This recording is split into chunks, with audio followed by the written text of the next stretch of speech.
Welcome everyone who decided to join my channel. This is the third episode, and here I'm continuing to tell my story of the shamanic awakening, slowly as it unravels and slowly as the words come to me.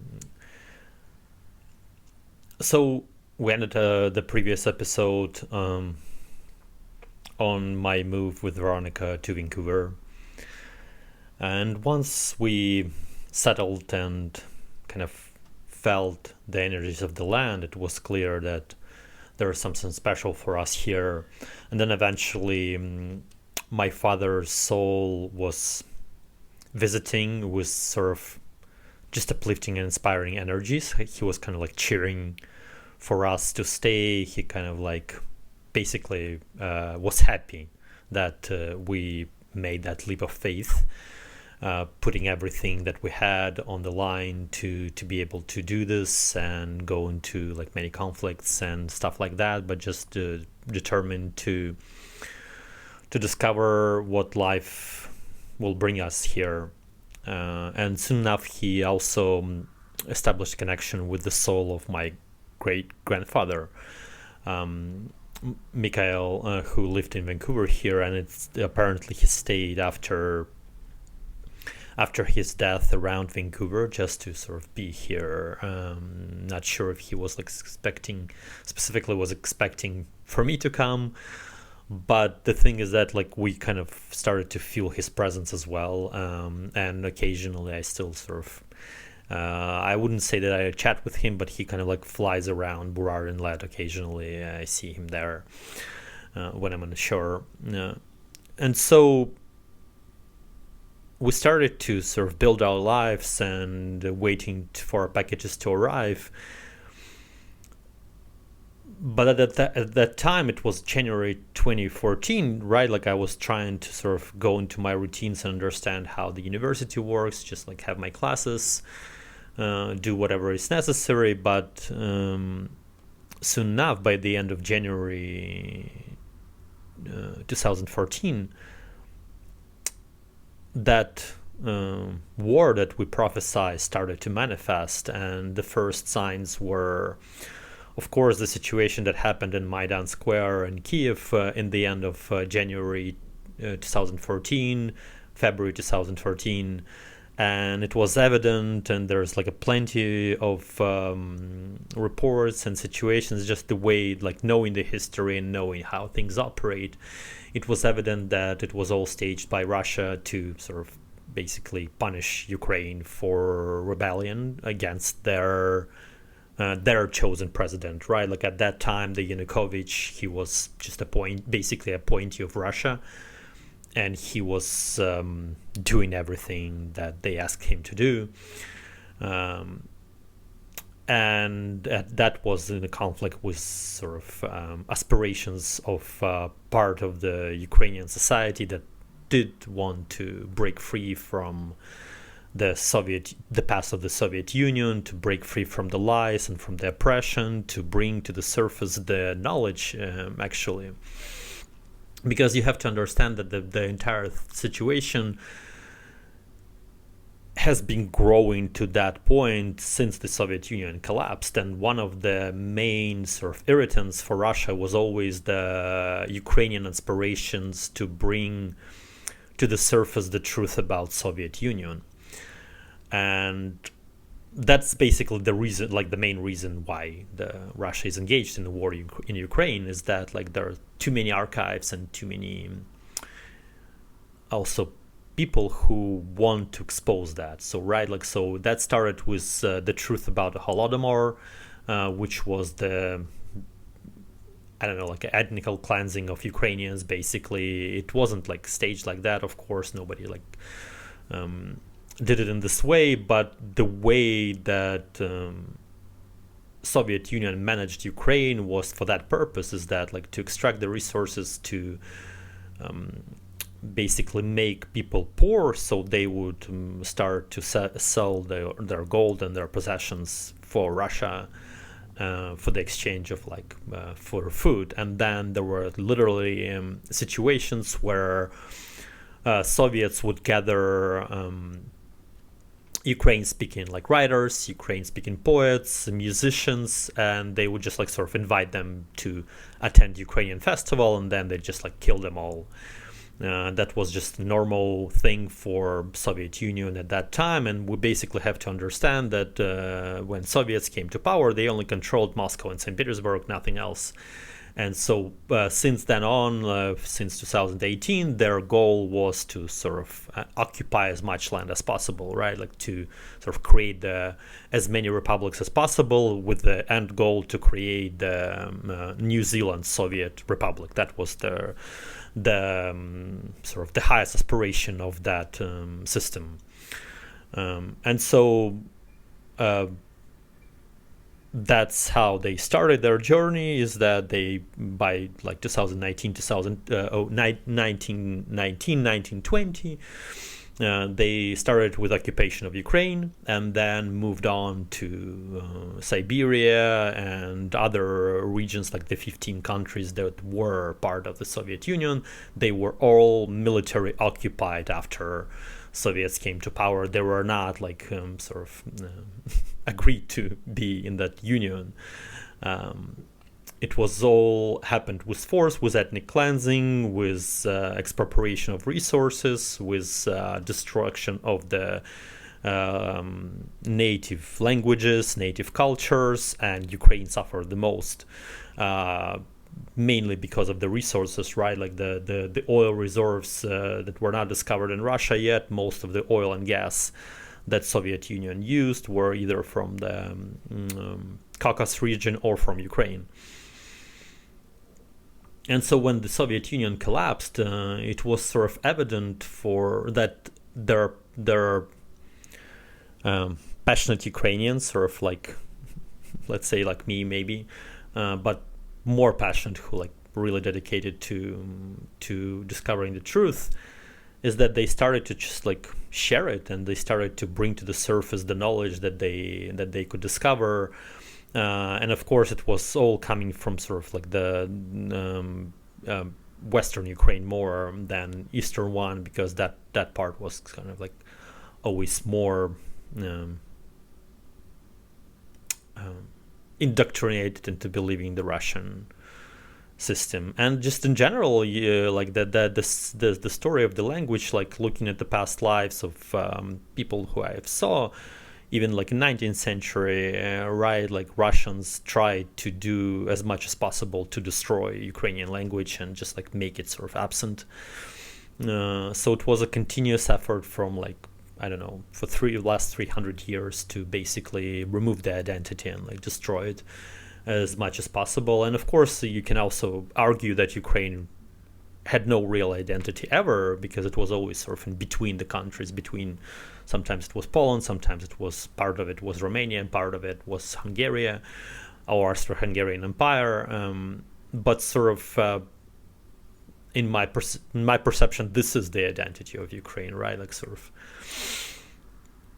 being that bridge between the worlds and still having their own I don't know, perceptions, beliefs, ways of doing things, language for the most part, and of course the writings, and many spiritual perceptions, right? Like that also came sort of that Russian writers write about. They came from that reality.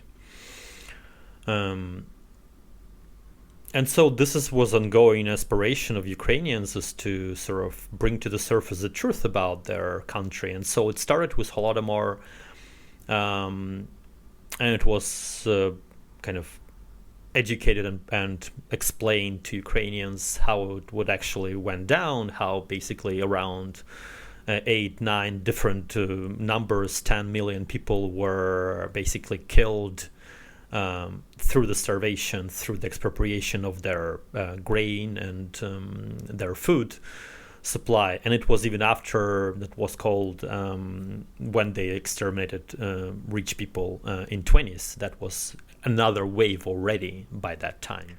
Holodomor was that kind of like a pivotal moment in the history because it was also well documented by Western journalists equally, and sort of the preservation of that information and that knowledge was made public when Yushchenko came to power in 2004 with the first Maidan in Ukraine. And from that point on, it was that kind of the resurgence of Ukrainian patriotism and Ukrainian sort of identity. And there was like a monuments created, and there was sort of the public education campaigns started to happen about how Holodomor went down. But even before that, right, like it was the Holodomor is 1932, 1933. But during the 20s, when the first wave of occupation of Ukraine had to occur, the Soviets did the same as they did in every country that they occupied, is that they sort of the proletariat revolution, the communist revolution, is the idea is that you sort of find anyone who is rich, you kill them, and you take their money and sort of divide between the poor. And of course, it was just a sort of a good idea or like idea with noble purposes, but it was actually just one group of elites trying to take money from the other group of elites, right? Like, and just claim that for themselves. It's like funny how people in the West often say that like Soviet Union wasn't about the money and it wasn't about like earning or anything like that, which like is just such a preposterous and ridiculous concept. Like, say, for example, all the movies that they made in Soviet Union, it was all state made, so they intentionally like rounded up people to like force them to go see these movies so they can make a profit off of them. And it's just like one of the examples. It's like the many examples. But the idea about any communist system and why, say, like people only rich people promote communist system is that you take the resources from whoever you can, and you enrich yourself, and you make those who are poorer even more poorer, and you just enslave them with different sort of agendas, right? Like, and you just make them a property of the state or the property of ideology. And so when they started to do these things, what they did is that like they had to identify who they considered to be rich, and they started with what was known as kulaks, and it's basically anybody who was a bit richer in the village than the average. And the criteria was absolutely ridiculous for that, because like you can sort of they basically labeled whoever they wanted. So like if they wanted somebody's properties, they would just like name this person to be a traitor or to be kulak or to be this like bourgeois of the West. And with that sort of came the punishment of taking their property. For example, my great-grandfather, the other great-grandfather from my father's side, the father of my grandmother.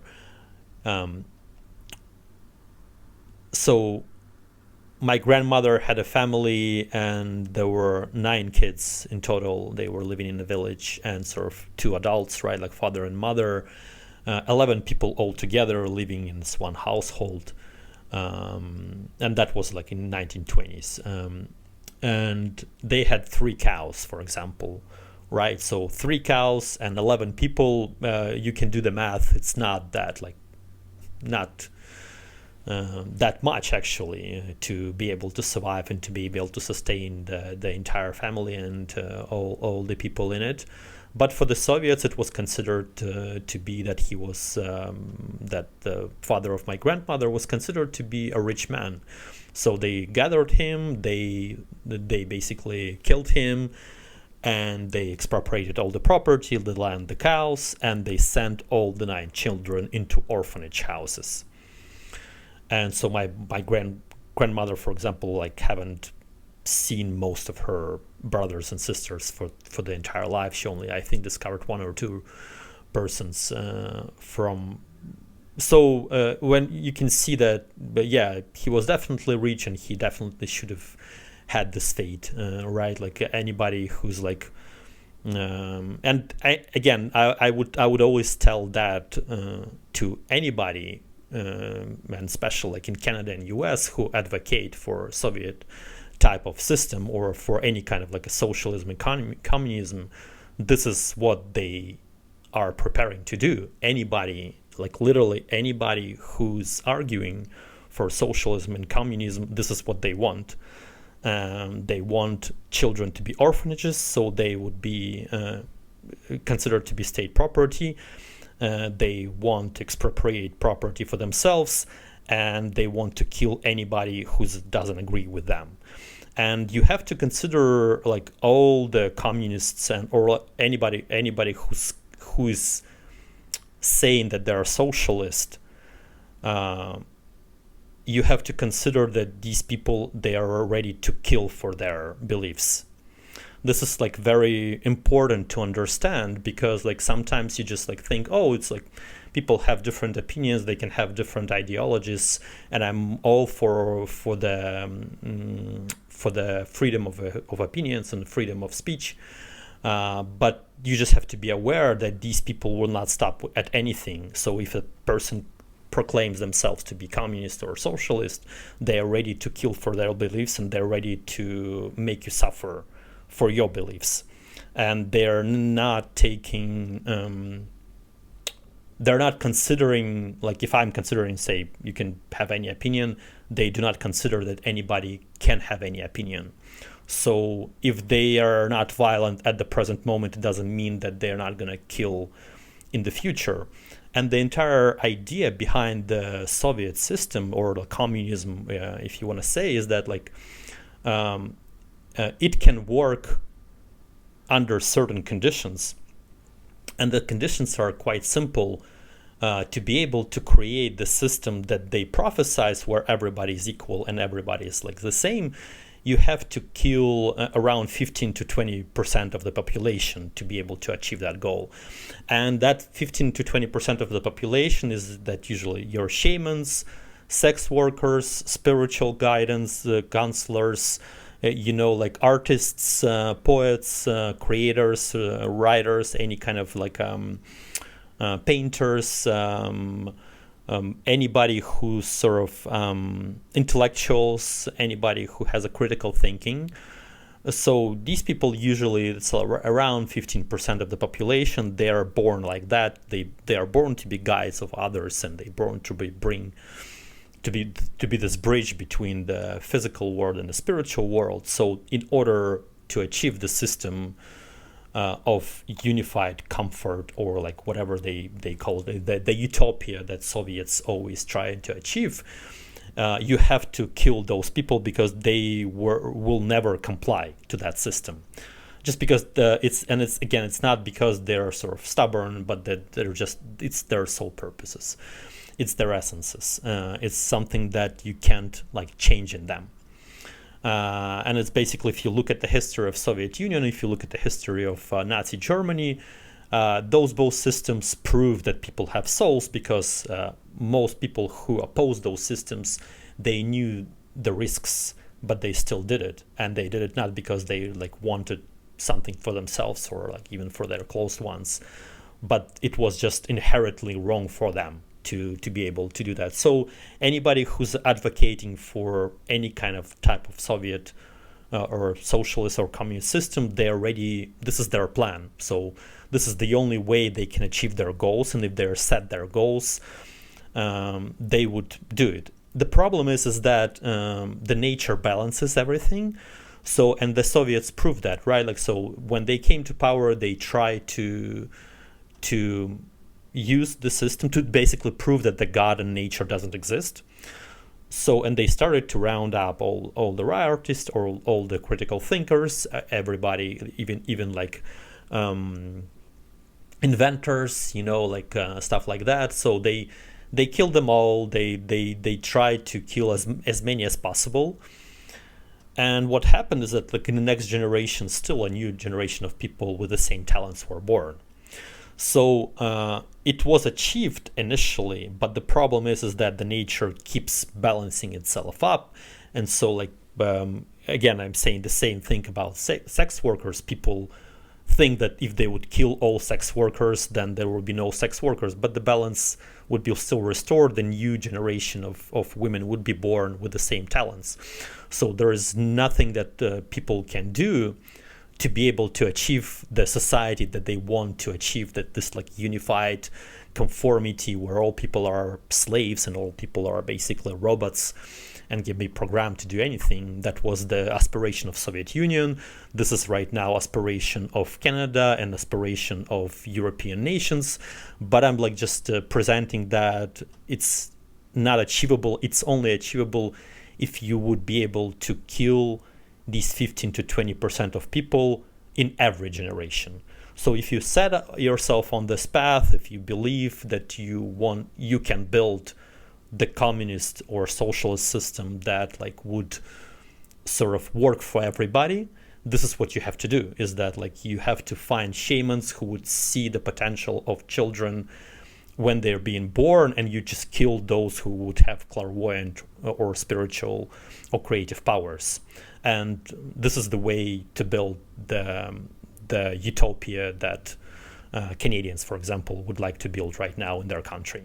And so Soviets started to implement all these rules, and this is how basically the entire conflict with Ukraine was created, is that like for the 100 years, at least of the most recorded history, there was a continuous effort to destroy any kind of identity, Ukrainian identity that existed. And so this conflict is, of course, Russians are actually on some level right that they are considering this to be internal Ukrainian conflict, because it is on a high level. It is a conflict between two parts of Ukraine, one that has aspirations of rediscover their identity and bring to the surface the truth about their nature and the truth about their country and build something from it, like build something on that idea of some uniqueness for this land and for this history and for this language. But unfortunately, they are in minority in Ukraine, and the majority of Ukrainians, they are completely aligned with Russia, and they want life with Russia, and that's just like why the situation escalated to this level. And so when me and Veronica were just starting to explore Vancouver, we were basically soon were glued to TV, and it was just horrific. I don't know, like it was very challenging period of our lives during that time, because we were transitioning, we were kind of like trying to understand what's happening, how to like settle in Vancouver, but seeing what was happening on Maidan Square, how Ukrainians were being murdered just basically for trying to protest for their identity, and like have not a dictatorial person as a president, and who's not aligned with a foreign country, and they were started to get murdered. And so it was basically like there was a period of time when we cried every day looking at the footage, and it was also this like great surgence of the documentary cinema in Ukraine, because again it was a sort of already this like a powerhouse in terms of filmmaking, and now all the people who were like, passionate about it, they started to shoot really personal and like intimate things, and you could like see basically this conflict happening in the front lines, and it was all about this grief and death and violence. And so literally, like we on many days we couldn't do anything but just cry for the lost lives, and the push of Russia to claim that this is just something of created by America or by Europe, where we all knew and we could all see that it was all staged by Russia. And it was already that beginning of that war that continues to this day, right? And it started not in the Crimea, and it started not in Donbass, and it definitely didn't start in February of 2022. It started then. It started with the first murders of the Maidan protesters in the Kiev. And I mean, you can sort of argue that, oh, you and Veronica are not really Ukrainians, we're just, our ancestries from there, we were born there, but we haven't lived there for the most of our lives. Veronica haven't been in Ukraine for a few years by that time, and now also, even though I spent every single year at least 2, 3, 4 months in Ukraine, I was also, by that time, I haven't visited the country for probably 5 or so years, so we kind of were connected to it. And so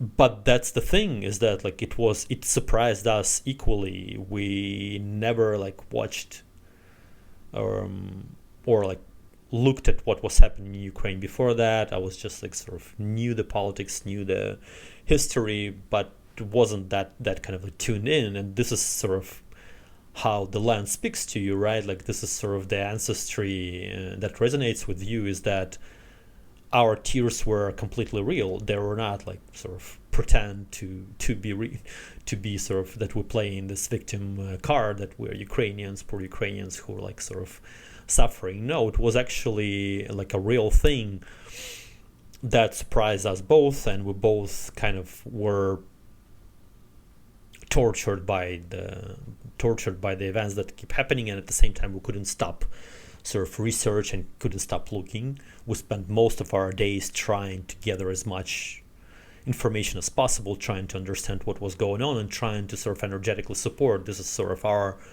call of the land that was calling for us to be the witnesses of what was happening as well, right? And to send our energies. We were sort of basically fighting this war on a distance, but with our energies and with our knowledge, and trying to read as much as possible, trying to repost, and trying to sort of claim that we are not part of Russian system that wants to oppress. And soon enough, as soon as Crimea happened, that became a huge conflict, because by that time it was evident for us that we would not return ever to Russia, maybe for some document reasons, maybe for something else, but that it would probably not gonna happen in years, just because the way that how it all shifted. Because for us, for example, for me, it was always the argument, yeah, you can sort of make any arguments and you can kill as many Ukrainians as you want, and kind of trying to prove your point. But in my mind, the occupation of Crimea was the clear sort of reference to the occupation of Sudet lands in Czechoslovakia by Hitler. And it's kind of I couldn't sort of accept it, because my idea was that it's gonna end bad for everybody. It wasn't that I was sort of wanting Crimea to be one thing or the other, but sort of we are pretending to be in the world with recognized borders, and this was the recognized borders of Ukraine. So by taking sort of this land, we were again getting back into this European favorite game of redrawing the maps, and we know how it all ends. And on top of that, we now understand, and it was quite evident at that time, but by now it's it's just out in the open, that Russia received Crimea only with the help of Barack Obama and Angela Merkel.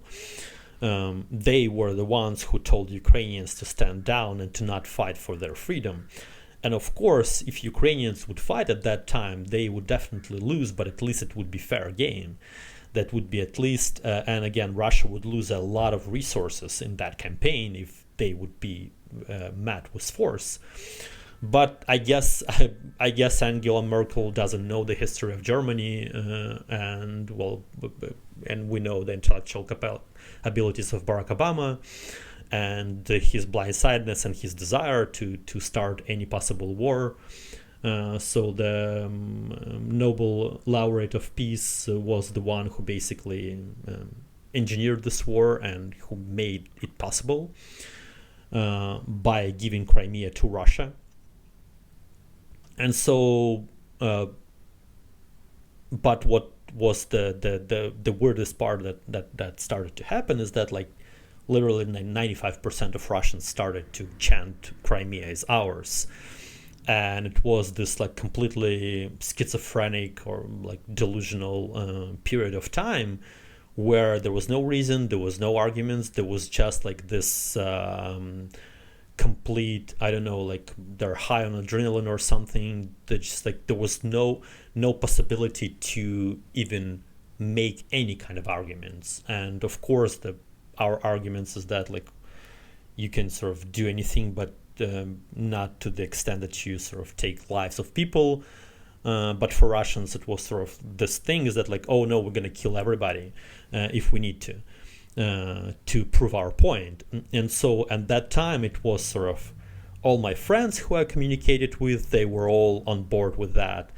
And again, I understand sort of there is an argument that keeps happening with the opposition in Russia is that like, yeah, the price of engagement in opposition is so high is that like if you would say anything, you would be jailed and you would be prosecuted, that people don't engage in any kind of opposition. But at the same time, you can be silent. This is also an option.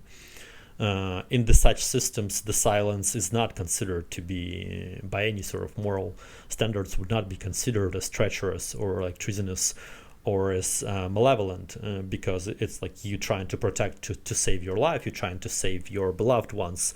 But the problem is that like there was no silence, there was like enthusiastic support of all of that, and the enthusiastic support of the murders, right? Like for example, so like I stopped talking, like all my friends stopped talking to me because I kept reposting Ukrainian points of view, like showing that how Russia was killing Ukrainians in Odessa, how Russians were killing Ukrainians in Crimea, in Kiev, in Donbas regions. All these proofs were like evident and visible, and so of course that alienated all of my friends. But at the same time, every single conversation with my mom was also of the same nature. She was demanding from me to accept that Crimea is Russian territory, and that was like the beginning of every conversation. And if I refused, it was like the intense fight and intense verbal abuse towards my direction, and the energy exchange towards me and towards Veronica. And the same happened when we started to talk to Veronica's mother, who at one conversation told us that if the next will be Finland, so we're going to start killing Finns and occupy Finland. This is our plan. So this is the bizarre reality that we found ourselves in, that we never anticipated and never could have thought would be possible, that it would be such an important piece of conversation, you know, like we kind of like me and Veronica, we moved to Vancouver, to new land, to start new life, to have university degree, to like build kind of something for ourselves. And all the conversations with our mothers was whether we're supporting the occupation of Crimea or not, the annexation of Crimea. And yeah, was just it was clear that like it's impossible to even travel back, and by the in the summer of 2014, Veronica's father died under sort of not really nice circumstances, kind of tragic circumstances, I would say.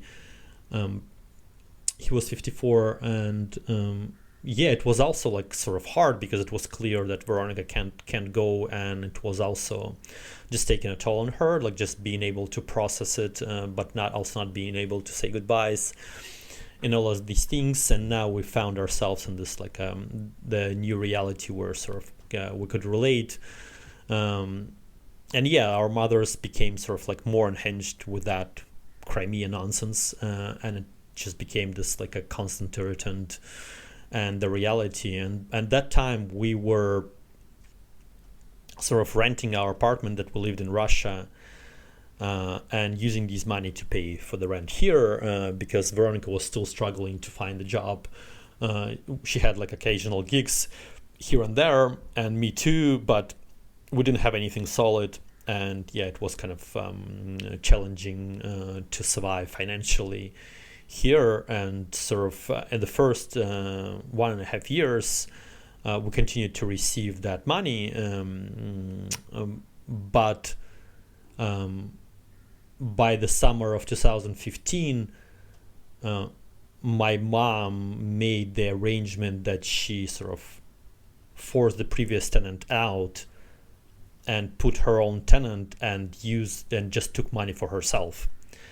And her argument was simple, is that like, if you don't accept the annexation of Crimea, I'm not going to send you the money, which was kind of logical if you sort of think about it. If we sort of against this, yeah, why we should be sort of receiving the money from Russia, right? But at the same time, it was sort of it shows you that like this woman never sort of had the love for her son, or like nobody would ever do that for their child. Like basically her actions were telling us that she wants us dead.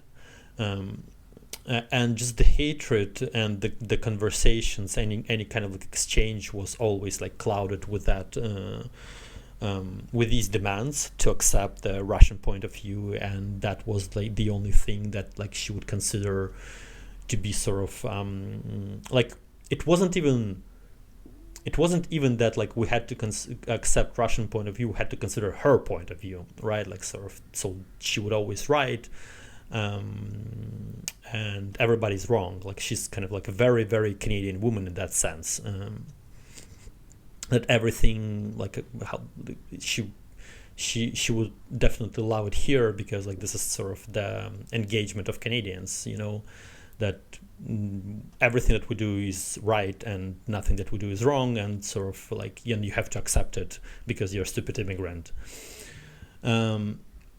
And sort of like, so we tried to manage and navigate the situation as much as possible, but at the same time we started to understand the realities of Canada, because like we were kind of like, we came here under this false pretenses and false image of Canada that's being translated into the world, of this kind of like a free country that like respects personal freedoms, respects human rights, respects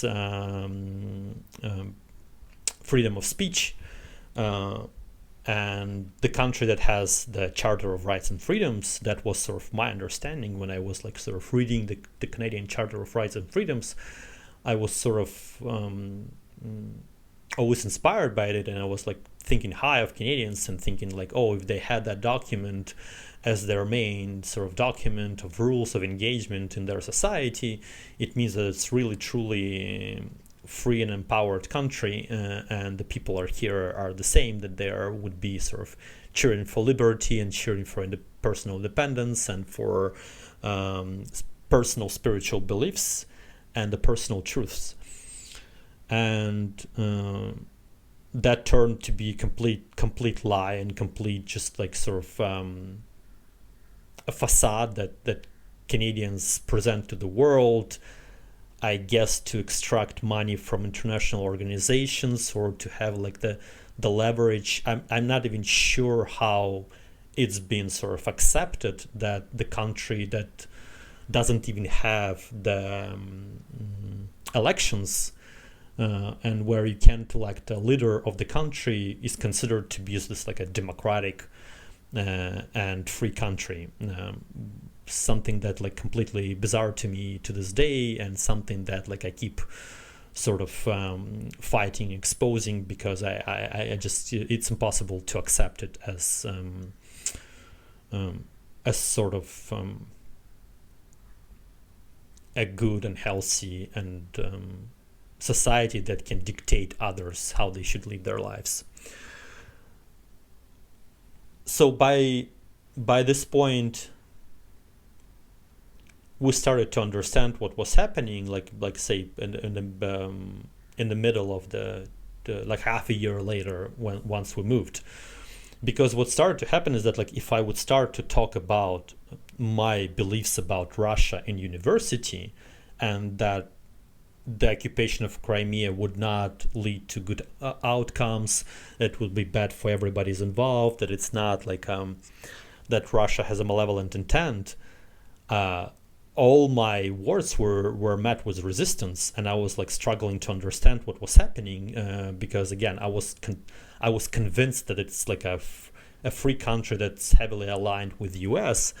And then soon after, I realized that you can say anything bad about United States of America, but you can't say anything bad about Russia in Canada, especially among the elites of Canada. So, and how I understand it right now is that they sort of, all the professors, all the sort of people who rule the country, like in media, in politics and business, they all believe that the Soviet Union would eventually destroy United States of America, because United States of America is this like a colonial, horrible place, which is again just a Soviet propaganda. It was always Soviet propaganda.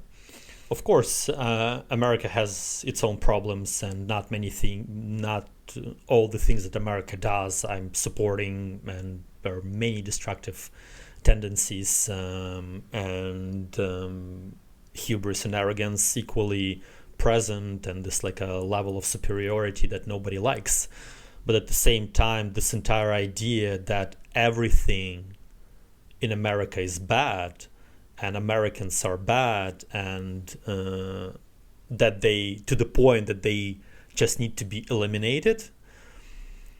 I kind of like I couldn't believe that this was sort of the common belief among Canadians, that this is what they sort of prophesize, that this is what they sort of envision for the future, that this is like just the level of hatred towards Americans. Like I couldn't believe that it's like it's so real. And again, you can sort of disagree with the political alignment, you can sort of criticize the countries for what they do, but just again, it wasn't ever that when I was like sort of engaged in conversations, and when I was openly trying to advocate for America, people started to stop talking to me after that, because like it was just not allowed in Canada to advocate for America in any shape or form.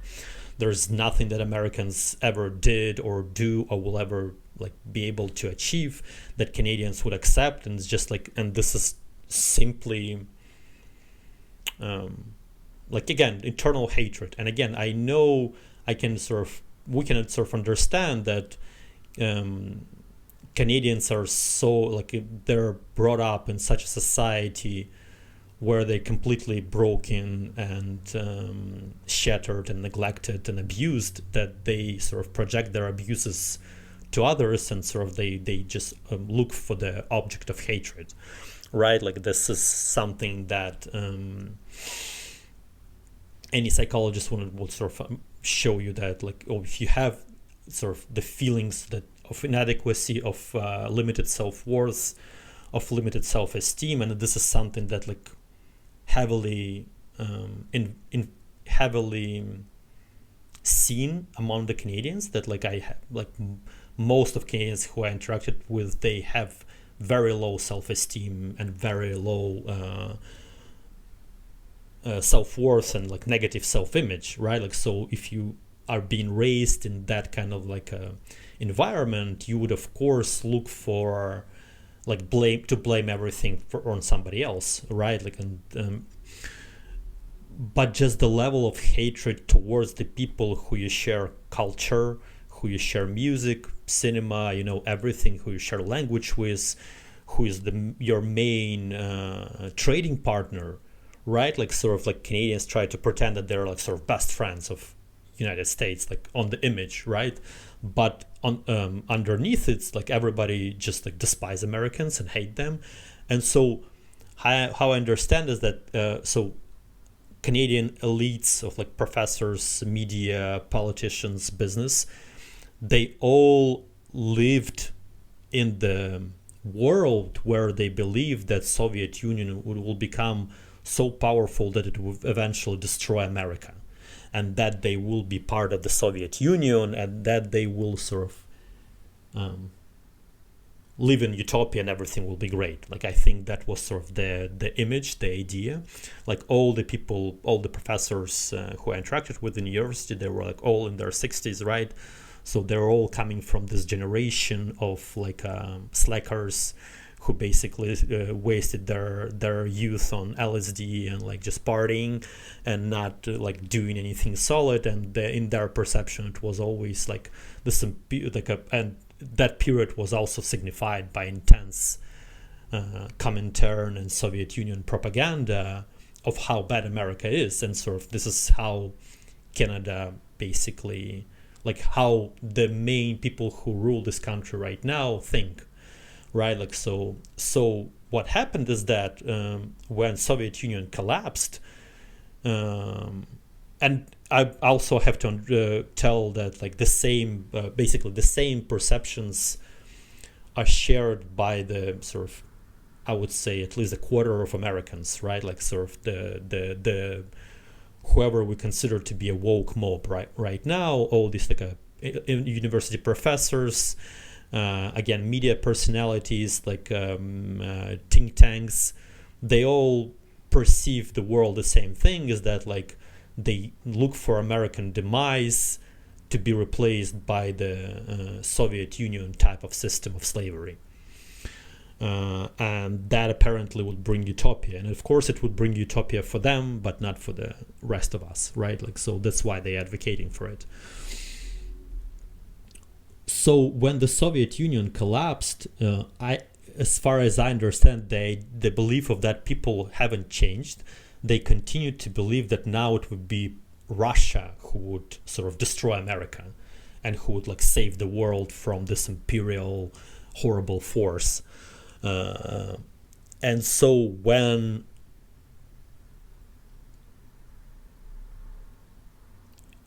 Crimea was occupied, they sort of Canadians refused to hear it. So they tried to like sort of lower it down. They tried to sort of like water the information. They tried not to talk about it. They tried to sort of hide it because it was not it was not following their system of beliefs.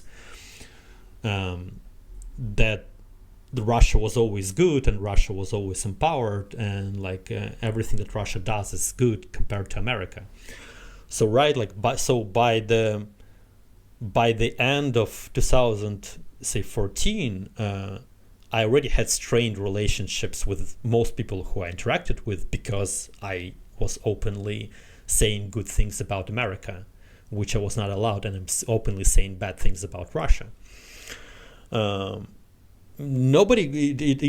literally didn't matter that Russia was trying to like take annex another country with force, something that America never did in all of its history.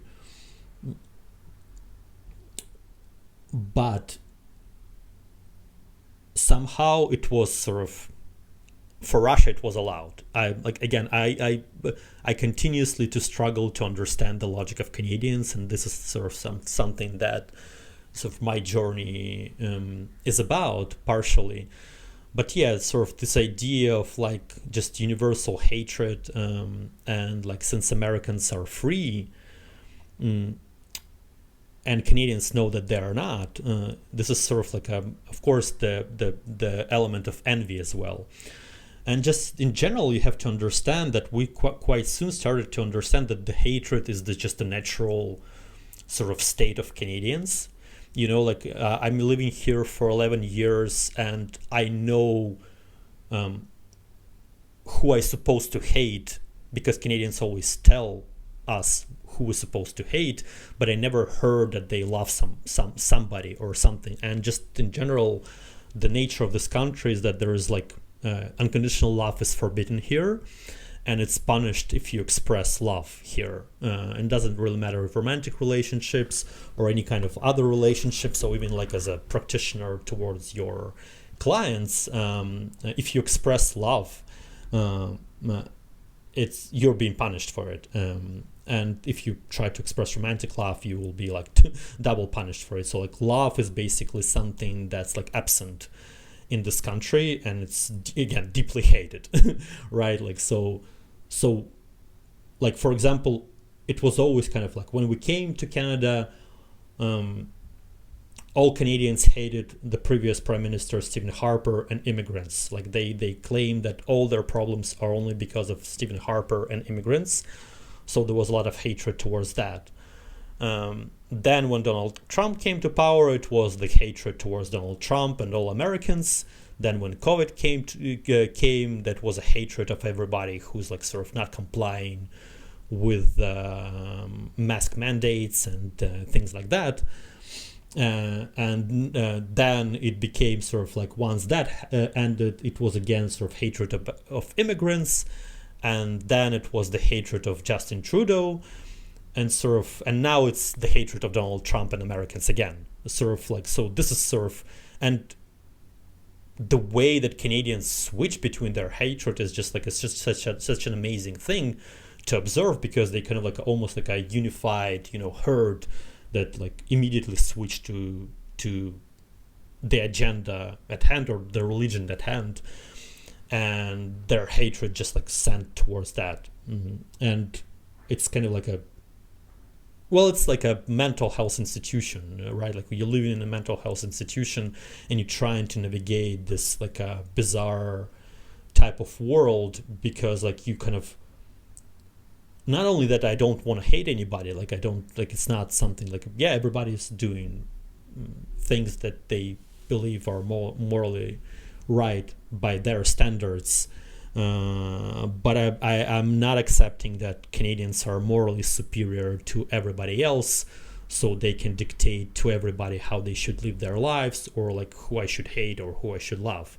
But this was the journey, was the entire journey of me here, and all the conflicts that I had here was only about that. And so in university it was conflicts that I don't hate America enough, and now it's sort of conflicts that I'm not allowed to love a sex worker, right? Because again, it's you can't love and you can't express love and you can't show love, and special unconditional love, because if you sort of claim that you love a sex worker, you claim that you have unconditional love, and love in Canada can only be conditional. It can only be sort of expressed through money or through things or possessions, but it cannot be unconditional, and if you express such love, you will be punished for it. So now me and Veronica find ourselves in a very peculiar situation, because we kind of we can't go back to Russia because everybody's there screaming Crimea is ours and Russia is great. And we basically understand that the same thing is happening in Canada, is that everybody's cheering sort of for the occupation of Crimea. They don't think it's a bad thing, and they kind of want Russia to sort of show the middle finger to US. And so we kind of we can't go back to Russia because there we would sort of persecute for our opinion. We can't go to Ukraine because there we would be considered Russians. We still have Russian passports and just accents. And we also don't see ourselves in Canada because we're being heavily persecuted for our opinion, which something that I would never would believe that I would find myself in such a situation. And on top of that, it was sort of it was quite evident sort of by the end of 2014 that the cultural norms of this country is also something that we simply can't accept. the disrespect. People disrespected each other all the time. It didn't matter if you're like immigrant or Canadian. People kind of like use every opportunity to show that they're better than others. There was like a really rigid social hierarchy and social class systems, and everybody who were like from different social class, from lower social classes, were not considered to be like as actual human beings. And on top of that, it was clear that like absolutely evident that all immigrants are considered to be inferior people, and they were treated like as equally as like sort of indigenous people of these lands, that they're not allowed. So like I was told on many occasions at that time is that like I'm not allowed to say anything about Russia because it's just my personal opinion, and Canadians know that Russia is great and superior, and it can do anything that it wants. When I tried to bring the facts about how the Russian secret services, persecute political opponents, how they silence media, what they do to people who oppose their system, it was just disregarded as sort of like unfortunate events that like I read about, but it's not what Russia is. And when I would ask Canadians if you ever been to Russia, they would just answer no, but they still believe that they have the right.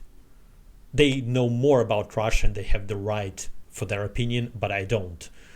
Specifically because I was born in Russia, sort of from that land, right? Like born in Ukraine. That made me inferior, so that made my position about Russia inferior as well. And then also you have to understand that Canadians treat everybody like sort of they check everybody by their accent, and sort of like people with accents considered to be defective, and so their opinions also considered to be defective.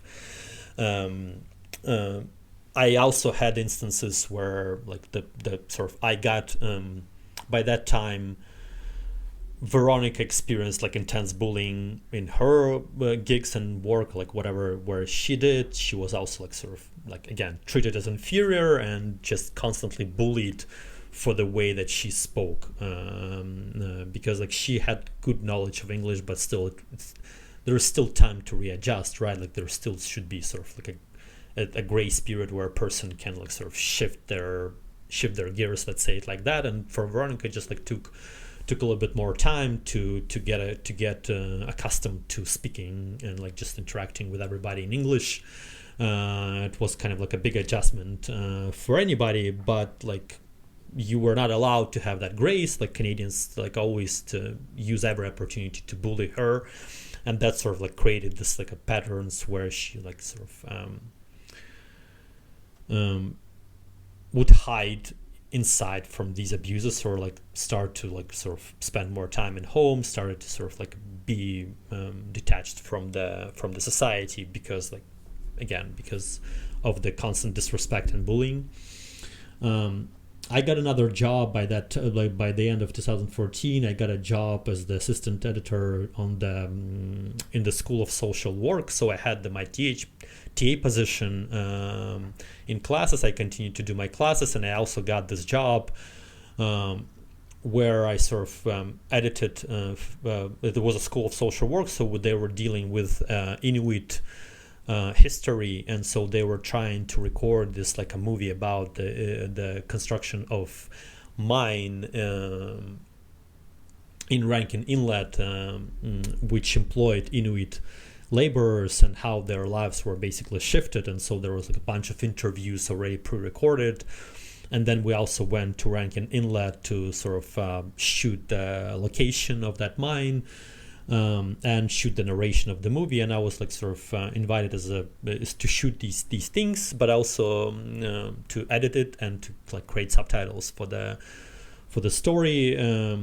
They also hired like a very good interpreter from Yellowknife, this Inuit woman who I became friends with, and she's like also like shared with me interesting like knowledge, how she went to residential school and how she like started drinking after it, and like just the history. And so initially I was like kind of very excited about this project and being involved with that school of social work, because I was seeing, oh, like this is like they actually try to make a difference, right? Like they sort of like see that indigenous people sort of suffering greatly here because of this colonization, because of what Christian Church did here on these lands, and sort of they trying to change their situations and also like sort of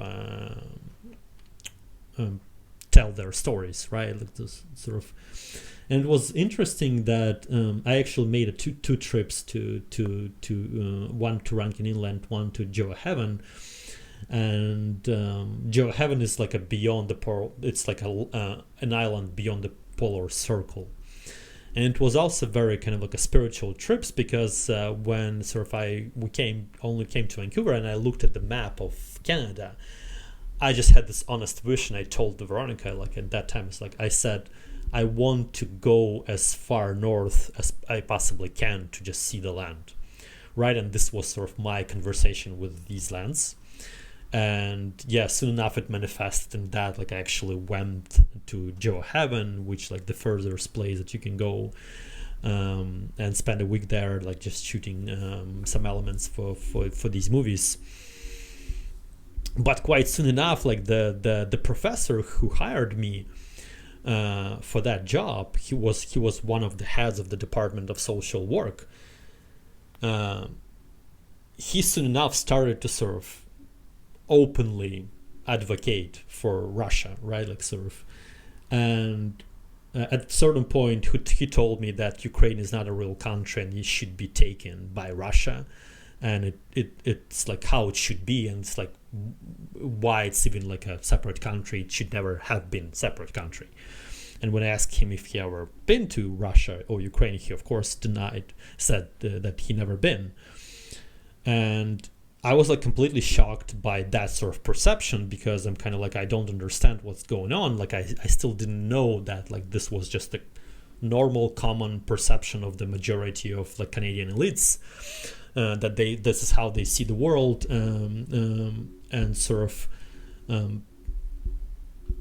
and I didn't know about like this like intense relationship between the Soviet Union and Canada, and between the Canada and Cuba, right? Like all these things, like I was not aware. I was like very naive again, like looking at this as a sort of friend of America, having the same sort of values of freedom, of liberty, of pursuit of happiness, of life, right? Like this is sort of most bizarre thing, is that there is no value of life in Canada, because if some people are perceived to be inferior, then of course their life is not considered to be equal. And sort of again, I was always dismissed not on the concept of my beliefs, but only because I was an immigrant, right? Like so I'm not, again, like you can sort of negotiate, you can sort of debate, right? Like you can have different opinions. I'm all for being sort of challenged on my opinions, and I'm all for sort of being confronted by that and sort of saying that my opinions may be wrong, but I would never accept that my opinions are wrong only because I'm an immigrant. And this is the main argument that Canadians keep making to this day. Sort of just by virtue of their birth, they are morally superior than the rest of the people in the world. Again, this argument, you can sort of have something solid that you like say how Americans do it, right? Like when they say that they're superior, they present something, and they have plenty of what they can present to the world, how the good that they did, right? Like the things that they changed. So from that perception, and the same for Russians, right? Like I even can sort of agree with that, is that this country is superior to some countries because of everything that they have created and everything that they brought to the world. But Canadians have no culture, no sort of innovations, no nothing, and their only argument is that they have morals that are so good that they make them superior to all people in the world.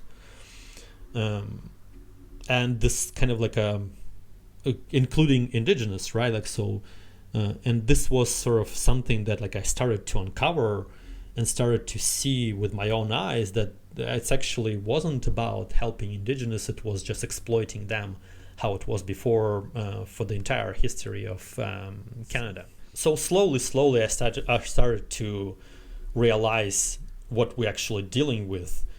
Like soon enough I understood that most grants that this School of Social Work takes, those money don't go directly to indigenous, they go to these white professors and students to enrich themselves, to go to like different travels, to go to different like sort of summits and stuff like that like supposedly help indigenous, right? Like so it was completely like a scam of just expropriating taxpayers' money, pretending that they're going towards indigenous population, but the indigenous population was treated with moral superiority throughout the making of this film.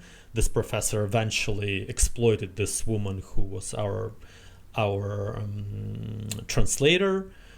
He tricked her, he kind of like used her the same way he used me. He eventually just stopped paying me for this work, and when I started to bring that to his attention, he started to threaten me that like he would make my life miserable. And only after I started to threaten him that I would tell the university about your abuses and not being paid, he kind of like backed off. But it was like the months and months of harassment and intimidation to force me to work for free, right? Like and this is like what we kept dealing with. And then there was also and the same was happening like with every sort of job that we try to achieve, is that like again, you are nobody, you have to silence, you have to shut up, and you have to just like be slave. And that's that kind of like a sort of, so we clearly understood that it wasn't our place. And it was also interesting that around the middle of 2014, Veronica was like, we were just half a year basically in Canada, and Veronica is like comes one time to me and like says, this is Canada is the Soviet Union before the collapse. And I kind of like was surprised by that statement, because I kind of like I was seeing what she was seeing, but I was also like, it's too far-fetched, it's not gonna sort of happen soon enough. But also I'm kind of like, well, it's also like a funny statement to make, because Veronica was like 6 years old when Soviet Union collapsed. So she was born there, but like we never actually been to Soviet Union, right? Like, but literally by the summer of 2015, I was completely on board with that statement. It was the clearest statement that you can make.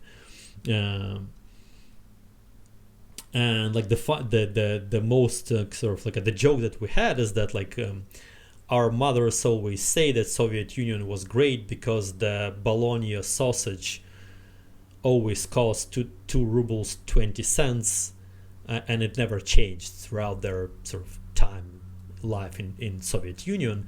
And everybody would like sort of tell you the same, is that like the best thing about Soviet Union is that the prices never changed, like for food, right? Like so.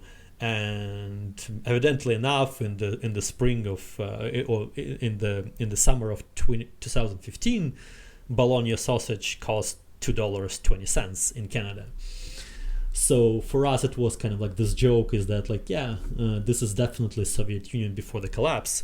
And the funny part was also that like we met other sort of immigrants after that, and like I even met this woman recently who just moved here like 3 years ago from Ukraine, and she's like in her 30s, so she's 10 years younger, so she was not even born in Soviet Union. And she said that she traveled to like Saskatchewan, Ontario, and other provinces, And she's like, I never lived in Soviet Union, but Canada is the Soviet Union before the collapse. And so when she said it, I'm kind of like, yeah, you're absolutely right, but this is just a recurring joke that keeps happening to us, right? Like, and it's just like, again, the collapse is not happening soon enough, but Canadians trying their best to get us there. And so this was our perception of Canada, and we're kind of like, okay, well, yeah, whatever, we are here, we're trying to survive, we're trying to make a living, we don't have any other options, literally. Like, we spent all our money to move here, and there was like supposedly some kind of like a destiny here, right? Like that we kind of supposed to engage with, so maybe these struggles will pay off. And we kind of like just settled at that time is that like we will do everything that we can to get the Canadian citizenship, and this will be our goal, and then we can sort of decide what to do, because it was clear that like just it's unbearable, it's how unbearable it is to live in such an oppressive society when you believe in personal freedoms, when you believe in liberty, and when you sort of like want to pursue your happiness. And sort of at that time, it was also like this huge transition from political transition from Stephen Harper to Justin Trudeau, and how we were like we were not engaged, of course, in Canadian politics. We didn't really understand how it's structured, how it's like designed. We sort of also believed in that propaganda of like that this country has it's democracy and elections. Something that like really funny to think about, because like just the level of indoctrination and propaganda that's going on in this country is that like the majority of people literally do believe that they have elections, like, so it's just such a unique thing how propaganda works, right? Like how sort of how easy it is, like that when the truth is in like written in Wikipedia, you don't even like have to search for it, like, or expose it. It's like it's just right there in the foundational system of Canada, is that like Canada is the colony of United Kingdom, and the head of the country is the king, who you can't change, of course, so there's no elections, right? Like, and you can't even elect a prime minister, because the prime minister is not electable, it's chosen by the king. So kind of it's just there, but people still believe that they have the right to choose. And so it's like to the nature of indoctrination, the nature of how people are manipulated is like or rather, it's not even like, because even with the Crimea thing, I would like say that like the most surprising part was not that people were indoctrinated into believing in it, but most of people actually believed in that themselves, right? Like, so they just inherently believed in that. It's that like not Putin told them, not like party told them, not TV told them, but they actually believed in that inherently by themselves. And so it's just something that like Canadians can easily discover the truth about their country, and it's like it's everywhere, but they just like choose not to. They just choose to believe in this like a fictional world, and like just sort of make the decisions based from that. And so when Justin Trudeau came to power, it was presented to us that like he's sort of this like progressive person who brings new sort of hope to Canada and to the world, and that he would like make things better. And as soon as he came to power, Fidel Castro passed away. And so this Trudeau guy wrote this letter of how he admires Fidel Castro. And right at that time, I was like, yeah, this is the Soviet Union before the collapse, because what was the most bizarre part about that letter is that like it's not only that he was advocating, he was praising the mass murderer and dictator and tyrannical person who's like made his life committed to take away personal freedoms of people and just to sort of fight against the nature and kill people for their spiritual beliefs. That was sort of his entire ideology and philosophy. And now here we have Justin Trudeau, who was openly advocating for the same ideology and supporting this guy and like saying how great he was. That was bizarre enough, but what was the most bizarre is that that letter literally had no reaction whatsoever in Canada. So this was the most surprising part, is that like nobody literally cared about it. Nobody cared how insensitive it was. Nobody cared that like this guy basically presents, in his first year of government, he presents his political beliefs, and that should scare everybody. Like anybody who's like want to live in a free country, they should be terrified. And if it was sort of like a democratic or open country, any sort of prime minister will resign after such a letter, or his cabinet would resign from. But literally, there was no effect. There was no media coverage. There was no discussions about it. There was no backlash about it. Everybody's just like kind of like, well, yeah, it's like no big deal, And it's just like that's something that shocks you about Canada, is that like literally nobody cares about anything, and that's just how it is. Like in Russia, the price of engagement, the price to say something opposite is like so high that like literally people don't engage, right, because of that. And even then, even with that conditions, even knowing their danger, anything major that happens, there are always different points of view, and there is always kind of like a open, intense, and heated debate or discussion whether like Putin is right or wrong to like have these like extra powers. He's right or wrong to like stay for extra like terms. Whether it was truly that like they staged some terrorist attacks in Russia or not. So like there was always a debate about any topic. And in Canada, it's like literally like crickets, like it's just like, so that was the most bizarre part about it, is that like, and that when I truly became terrified, like I'm kind of like, oh, okay, now I know, kind of understand what the country I was living in. So understanding all of that, realizing all of that, we're kind of like, okay, we're just gonna sort of continue our lives here, try to navigate it as much as possible, but sort of have our goal to get a passport and probably find a way to leave this country before it would turn into completely Russia, or like it would turn into like some kind of like anarchy or like chaos state, because like this is where this country is heading. And it's kind of like you don't want to, like, kind of like a cheering that it would happen, because like such a horrific and barbaric societies should not exist in the world, but at the same time it's not happening soon enough. And you kind of like, you don't want to live in a place where everybody's sort of panicking and like everything in ruins. But that's the thing, is that like this is what became this intense dichotomy for us, because like both me and Veronica started to deeply resent this place, and because we kept like encountering more and more problems. By the end of my education, I had conflicts with like almost every single professor that I interacted with, and these conflicts were initiated by them. I tried to be as polite and as diplomatic as possible, but my opinion was never, again, even when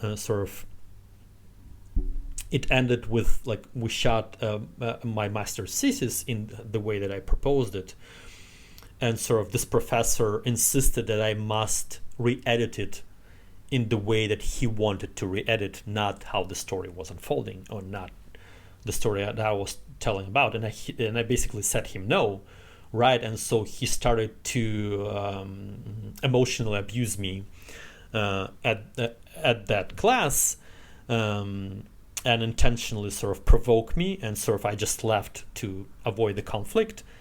And when he presented his opinion that I was like sort of troubled student to the higher ups, they all just blindly took his side, and they never like even invited me to sort of like state my opinion. There was another, and so he basically just completely destroyed our thesis, and we have to like find money to like shoot a new thesis that he would not be involved with, right? Like so. And then there was another instance where they had like a committee to sort of hire a new professor, and we were told that me and another master's student were told that our opinions would be valued. We sort of spent a few days and hours upon hours reviewing all of that and like having interviews with candidates and stuff like that. And then basically this woman came to a commission and told us that like we are not allowed to have the opinion of the matter because we are men. And sort of I kind of like thought that it's bizarre thing to even like have in any kind of society, let alone in the society that claims to be just like a free and empowered one who like sort of for the personal freedoms. But yeah, just like to make, but I also thought that like we kind of like passed that shit, like we kind of the civilization came through this intense period of time where we kind of like sort of told women that they can't sort of tell their opinions only because they're women. And I thought that we kind of moved to the point where we recognize that both opinions are valuable and both polarities are valuable. But apparently in Canada it was that kind of like a sort of thing, is that like if you're a man and you're not allowed to say anything. And then of course at that time I still didn't understand how fucked up and broken this country is, but that's like, if you would sum it up, like men are not allowed to be men here and women are not allowed to be women here. Everybody should be this like a sort of like a biological robot in the middle with more masculine traits and like just sort of act from the programs, not from their nature. Something that like keeps sort of the biggest part of the frustration, let's say it like that. So navigating all of that, we try to sort of build our lives anyway, right? Like, so if I barely was able to graduate from that university because of all these situations, because I was basically sort of ostracized by this guy who's like the Russian loving guy who like used indigenous to exploit them. And I also have to like also mention that this guy was reading the Russian propaganda media that was created in the Donbas region of Ukraine for the purposes of claiming that like it's was always land of Russia. And so this is where I eventually discovered that this is where he was getting his news, and this is why he said that like Ukraine is not a real country, because like he was reading that kind of the literature. And it's like, again, something that so bizarre, because like it's so widespread in Canada and in America as well. Like I heard many situations, many news where professors would read these media and like present them as like alternative opinions, like just like that goes against the grain, or like sort of like a rebellious in nature. Anyways, they're like so funny in their like childhood ideas, these Canadians. And so like having these all these like situations, I barely graduate, and me and Veronica, we got the visa, working visa for the same period of time that I was like sort of studying, and I got a job as assistant film editor, but it was always kind of like this intense dichotomy for us, because we clearly saw that this country is going in the wrong direction. We couldn't integrate because there was no identity to integrate with. We were perceived as inferior by definition, so we're not considered to be equal people. So of course there was another reason that we couldn't possibly integrate, right? Like, because if you're inferior, you are just like not a real person, so you can't participate in the society as equal person. Soon enough we kind of understood that it goes to the services as well, that like medical and police and all these services that were specifically presented as that they're like had extra layers. Basically they were all for Canadians and not for immigrants, and we kind of like even started to think that maybe it's not that easy to get the passport. and to sort of like stay here. But at the same time, there was this, even with all these problems, there was continuous feeling that we are in the right place, that the land is here to support us, that we are guided and protected, that we are here for the higher reason.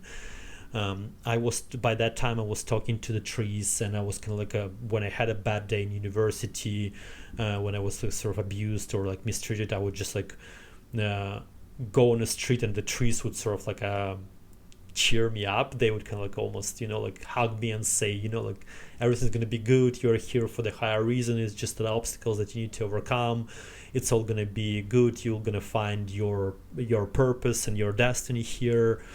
And I kept receiving all these messages, but of course I was seeing the devastating state of my woman, of my wife, who like was this like a bright, passionate artist, like a very sort of in love with life. That's how I saw her in Russia, who was passionate about things, who was like creative, and like I was literally year by year in Canada, I was seeing how this person is fading away, and in her place, I started to see the regular Canadian woman, bitter, resentful, angry, constantly annoyed by everything, constantly living in stress, constantly living in high cortisol levels, and I was like completely like, the person that I knew started to disappear, and that like deeply troubled me, of course. And I was also like, with all these things, started to sort of become this Canadian man, right? Like a sort of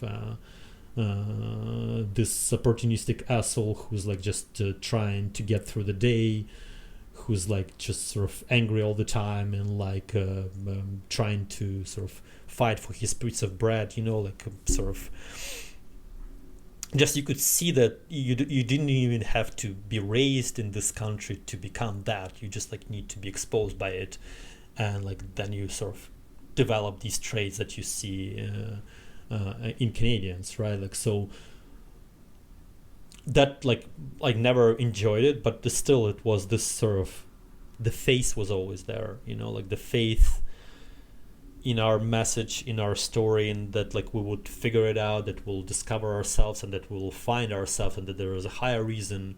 And so so we continued to sort of continue to live and having this complete faith. And I would say that yes, Veronica sometimes lost that faith, but she would always return back. But all this time, I always had this faith of there is something bigger for me here, and there is a higher reason why I'm here, and there is a higher reason why my father have invited me here and like kind of like insisted that I should be here. And this faith was like sort of just even growing with that, all these conflicts and all these situations and all this confrontation that Canadian keep creating in our lives intentionally for no purpose whatsoever, with no foundation. And so we kind of like sort of understood that we're being tempered by these challenges, that there's some higher reason, and there is like a divinity speaking to us, that we are protected, that we are guided. We're shown so many times that we're guided in the most challenging situations, where we didn't have money, where we didn't have food. There was always something that would just happen to us, and it was clear sign from the divinity that like you're on the right path. And then we're started to also like sort of interact with the divinity in our own sort of magic through like different signs and coincidences and numbers and music and stuff like that, that things are lining up for us, but they're here in the future, and we just need to endure the spirit of our existence. And we kind of like just decided to see where the story would lead us, and that will like sort of unravel in that purpose and understand what was the higher reason why we came here. So this was the episode 3 of my podcast, and I hope to see you in the following ones too.